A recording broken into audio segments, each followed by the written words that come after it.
Bonjour à tous. Effectivement, on ne va pas parler d'intelligence artificielle, on va parler de data.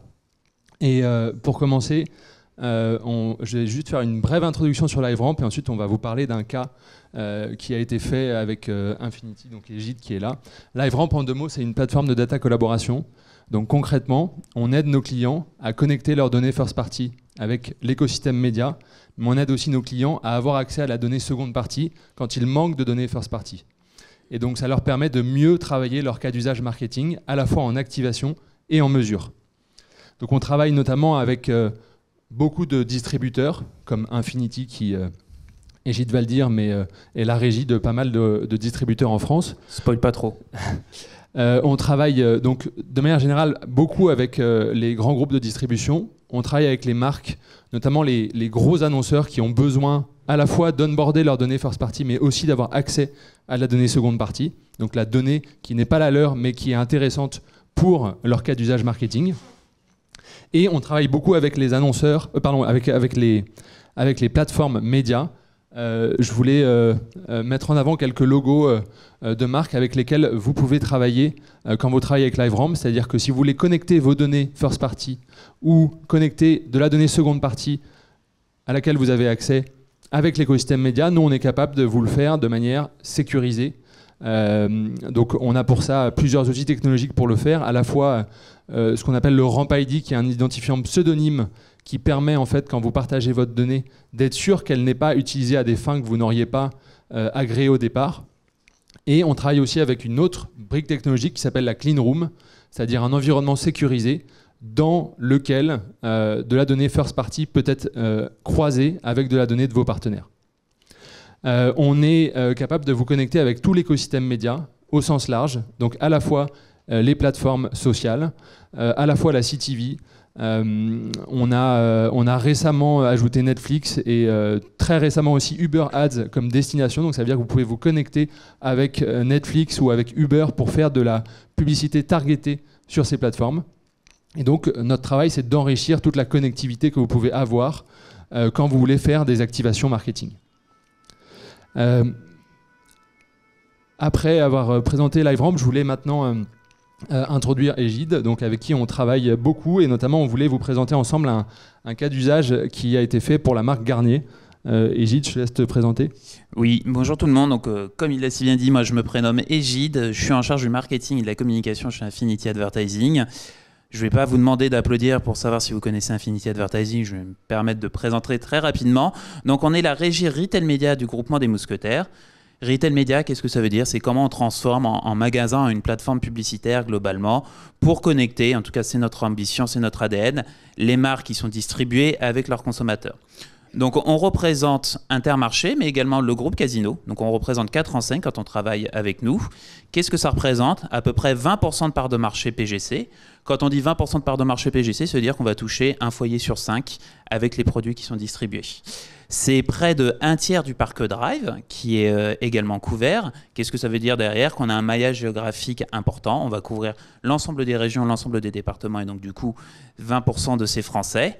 Pour vous donner un chiffre un peu parlant, c'est un magasin tous les 10 km qu'on va nous permettre de cibler. Donc nous, notre rôle en tant que régie Retail Média du groupement des Mousquetaires, c'est de rendre la croissance finalement aux marques, celles qui créent de la valeur directement auprès du consommateur. Pour ça, on va s'appuyer sur un stack technologique et un stack data très important. On a 19 millions de porteurs de cartes fidélité au sein de la verticale alimentaire chez Infinity Advertising. C'est-à-dire qu'encore une fois, on a presque un Français sur 3 qui a une carte de fidélité pour Intermarché, Monoprix, Franprix ou Casino. C'est près de 1,5 milliard de transactions qui sont analysées. Quand on dit transactions, c'est ticket de caisse. On a l'habitude de dire que le ticket de caisse ne ment pas, donc le fait d'avoir ce demi-milliard de transactions analysées va nous permettre de segmenter précisément ces personnes. Et ensuite, on a du volume. Oh, navré, on m'appelle, j'ai oublié de mettre sur silencieux. En plus, une pub. Et ensuite, on va quand même parler un petit peu de volume publicitaire. Aujourd'hui, par exemple, je suis sur le site intermarché.com, là où vous faites vos courses pour vous faire livrer à domicile ou récupérer en drive. C'est 200 millions de pages vues et 30 millions de requêtes publicitaires.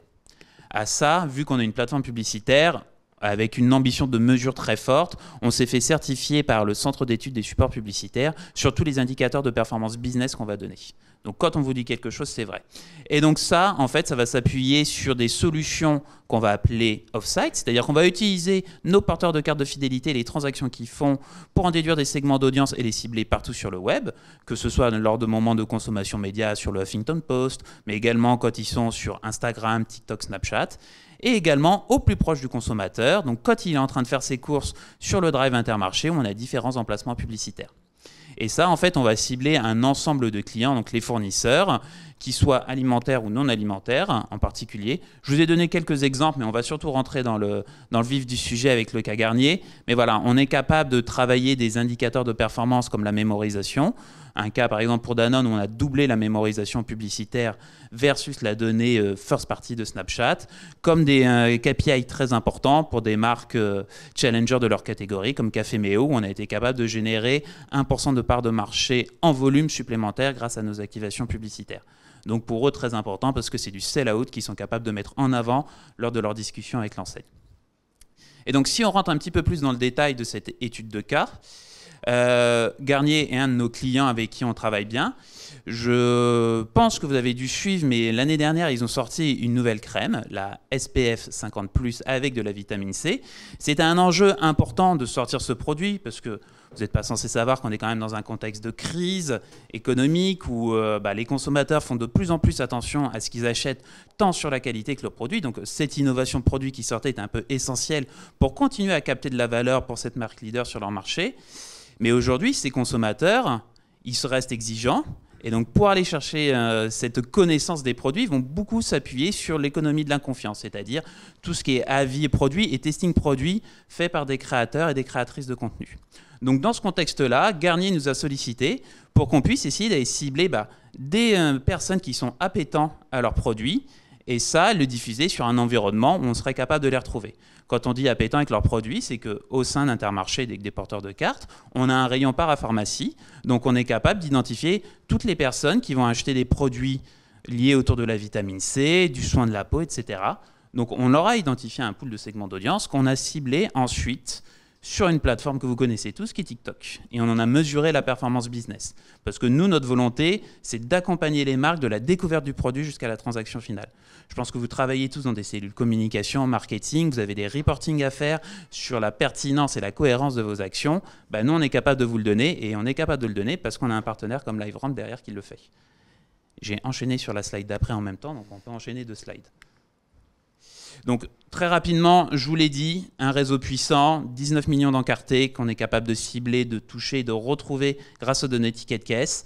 Et ça, on a pu le faire, comme je le disais, grâce à LiveRamp, mais également grâce à TikTok, qui nous a permis de diffuser des messages publicitaires, qu'on pourrait parler un peu d'influence, parce que vous allez voir, on a sollicité des créatrices de contenu pour tester le produit, qu'on a ensuite médiatisé sur la plateforme. J'enchaîne, je ne respecte pas beaucoup les slides navrés. Donc, quand je vous dis segmenter, qu'est-ce qu'on a fait? On a créé 4 segments d'audience.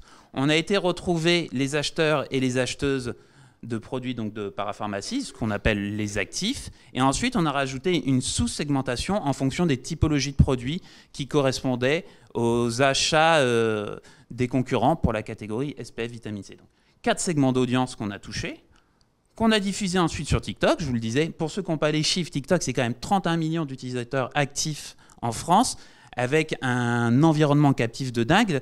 Les utilisateurs passent plus de 2 heures par jour sur TikTok. Donc quand vous avez besoin de chercher de l'attention, notamment auprès des jeunes, c'est sur cette plateforme qu'il faut aller. Donc c'est pour ça qu'on a travaillé là-dessus.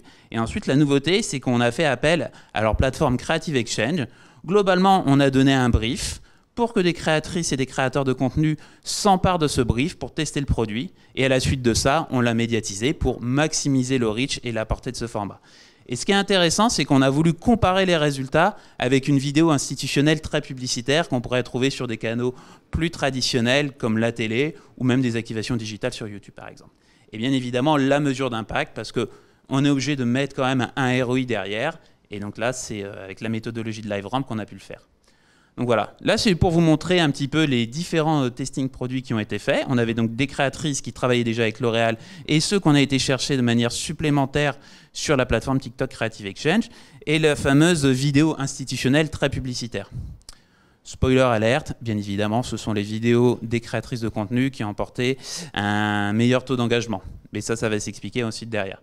Et donc, si on rentre là-dessus, avant de rentrer dans les résultats business, là où on est très fier, c'est qu'on a identifié plus de 361 000 acheteurs potentiels du produit SPF 50+ de Garnier, qu'on a pu toucher avec un volume impressionnant de 12 millions de fois sur la campagne. On était sur une campagne qui a duré plus d'1 mois, ce qui faisait qu'on a une répétition idéale de 4 par semaine.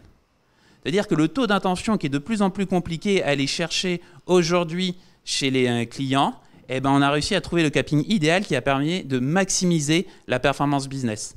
Je vois certains qui sont un peu étonnés de se dire 4 par semaine, c'est énorme. Je peux vous dire que dans toutes les études qu'on est en train de faire sur nos insights, on est en train de battre en brèche toutes les croyances où on se dit qu'il faut qu'on se limite à 3 ou 5 expositions par campagne. La réalité, c'est plus on répète, plus ça transforme. C'est comme à l'école, plus on répète le message, plus il rentre et plus on l'apprend. Bah, c'est pareil sur la publicité. Et donc ça permet d'aller maximiser sa transformation business derrière. Et justement, si on parle de transformation business derrière, hop, bah, c'est sur les taux d'engagement sur les vidéos, donc on se rend bien compte que c'est le testing produit qui fonctionne le mieux. Avant de donner les chiffres, je vais te laisser présenter quand même la méthodologie de mesure derrière qui est quand même importante. Alors, effectivement, donc, comme je l'expliquais au départ, LiveRamp, c'est une plateforme de data collaboration. Et donc, ce qui est intéressant de voir que quand on parle de data collaboration, il faut connecter différentes datas entre elles. Et donc, d'un côté, on a la donnée TikTok, puisque c'est finalement les exposés de TikTok.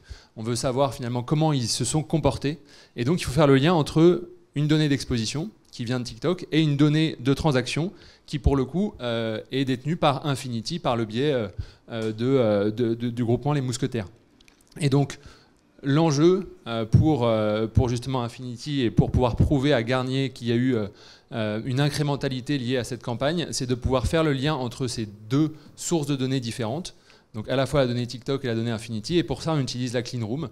Donc c'est cet environnement sécurisé qui permet de croiser ces deux sources de données entre elles et de faire une analyse de 16 lifts. Donc c'est-à-dire de faire un contrôle groupe, un groupe de contrôle de personnes qui ont les mêmes caractéristiques que les personnes exposées à la publicité, sauf qu'elles n'ont pas été exposées. Donc c'est la seule différence. Elles ont les mêmes caractéristiques, sauf qu'elles n'ont pas été exposées à la publicité TikTok. Et on compare le comportement d'achat de ces deux groupes. C'est comme ça qu'on est capable de mesurer l'incrémentalité et de pouvoir ensuite revenir vers Garnier en communiquant les résultats qu'on a obtenus sur cette campagne. Je te laisse les dire, Égide. Vous pouvez les regarder, ils sont quand même assez importants et on est très fiers de cette campagne. En termes de vente totale, on a géré un incrément grâce à cette campagne de près de 20%, donc plus 18,6% de vente totale. Et en fait, ces ventes totales, si on regarde, ils se découpent en deux parties.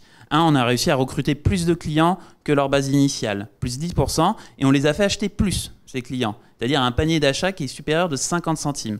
Et donc ça, on a réussi parce qu'on a été capable d'identifier les bonnes personnes, de les cibler au bon endroit avec le bon message, désolé pour le moment porte ouverte, mais de savoir en mesurer derrière. Et surtout, ce qui est très important pour nous, c'est que voilà, Garnier n'a pas fait appel qu'à nous pour sa campagne publicitaire. Ils ont activé beaucoup de leviers. Ils ont fait de l'événementiel dans le métro. Ils ont fait de la pub télé, de la pub VOL. Avec la méthodologie LiveRamp et leurs solutions technologiques, on a été capable de mesurer vraiment l'impact de notre activation uniquement. Donc ça ne prend même pas les effets de bord des autres activations. Donc c'est ce que la donnée d'encarté d'une enseigne alimentaire est capable d'apporter à une marque et sur le segment DPH. C'est-à-dire plus de ventes, plus de clients avec des paniers d'achat plus longs. Et nous, on a l'habitude de dire, et je vais conclure sur cette phrase, c'est que être vu, c'est être choisi. Donc c'est très important de savoir connecter le consommateur avec ses marques favorites ou ses futures marques favorites. Et pour ça, la donnée transactionnelle, la donnée ticket de caisse des enseignes, en particulier celle d'Intermarché et du groupe Casino, permettent de le faire. Merci pour votre attention.